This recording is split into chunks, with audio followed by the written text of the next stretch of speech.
काश्यपेयं महाद्युतिं तमोरि सर्वपापघ्नं प्रणतोऽस्मि दिवाकरम्।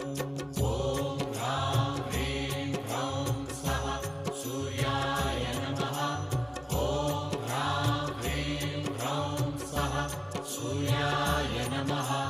जपाकुसुमसङ्काशं काश्यपेयं महाद्युतिं तमोरि सर्वपापघ्नं प्रणतोऽस्मि दिवाकरम्।